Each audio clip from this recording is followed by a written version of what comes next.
There's a lot of safety science that's needed, and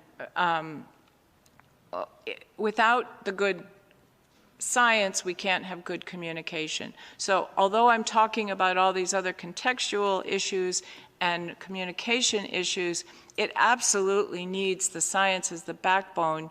You can't repurpose the same old science to make it sound better if you don't have the science that's relevant to the new problems. So we need much more investment in safety science. I think we cannot overemphasize the fact that we really don't have very good safety monitoring systems in many countries, and this adds to the miscommunication and the misapprehensions, because we're not able to give clear-cut answers when people ask questions about the deaths that have occurred due to a particular vaccine, and this always gets blown up in the media. One should be able to give a very factual account of what exactly has happened and what the cause of deaths are. But in most cases, there's some obfuscation at that level, and therefore there's less and less trust then in the system. Every time that there is an association, be it temporal or not temporal, the first accusation is it is the adjuvant. And yet, without adjuvants, we are not going to have the next generation of vaccines. And many of the vaccines that we do have, ranging from tetanus through to HPV, require adjuvants in order for them to work. So the challenge that we have in front of us is, how do we build confidence in this? And the confidence, first of all, comes from the regulatory agencies. I look to Marianne. When we add an adjuvant, it's because it is essential. We do not add adjuvants to vaccines because we want to do so. But when we add them, it adds to the complexity. And I give courses every year on how do you develop vaccines, how do you make vaccines. And the first lesson is, while you're making your vaccine, if you can avoid using an adjuvant, please do so. Lesson 2 is, if you're going to use an adjuvant, use one that has a history of safety. And lesson 3 is, if you're not going to do that, think very carefully.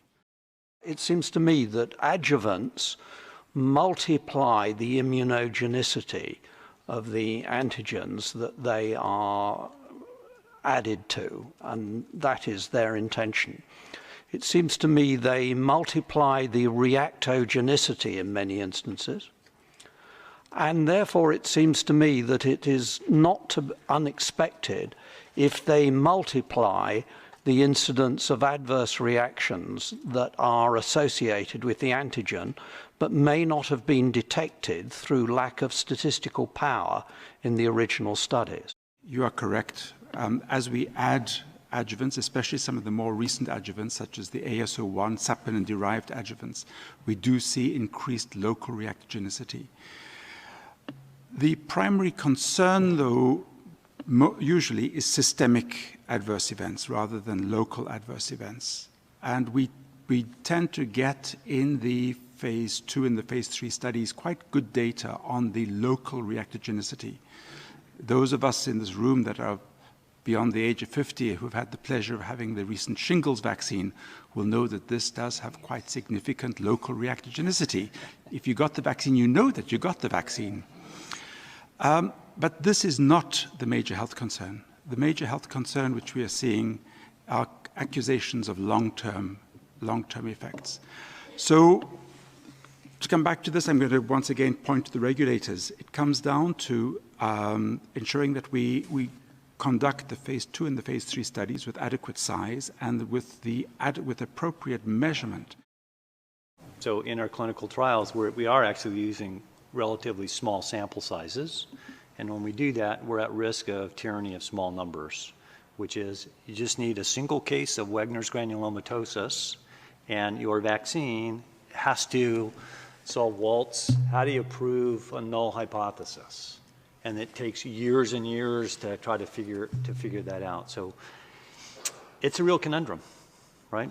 Getting the right size, dealing with the tyranny of small numbers, making sure that you can really do it. And so I think one of the things that we really need to invest in are kind of better biomarkers, better mechanistic understanding of how these things work so we can better understand adverse events as they come up.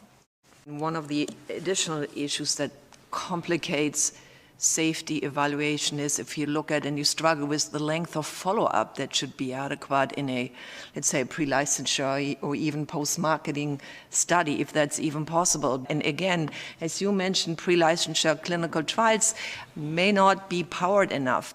It's also the subject population that you administer the adjuvant to, because we've seen data presented to us where an adjuvant, a particular adjuvant added to a vaccine antigen did really nothing when administered to a certain population, and it's usually the elderly, you know, compared to administering the same formulation to younger age strata. So these are things which need to be considered as well and further complicate safety and effectiveness evaluation of adjuvants combined with vaccine antigens.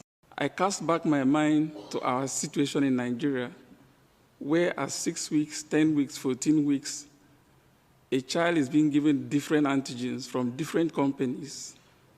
And these vaccines have different adjuvants, different preservatives, and so on. Something crosses my mind. Is there a possibility of these adjuvants, preservatives, cross-reacting amongst themselves? Have there ever been a study on the possibility of cross-reactions from the panel members that you can share the experience with us?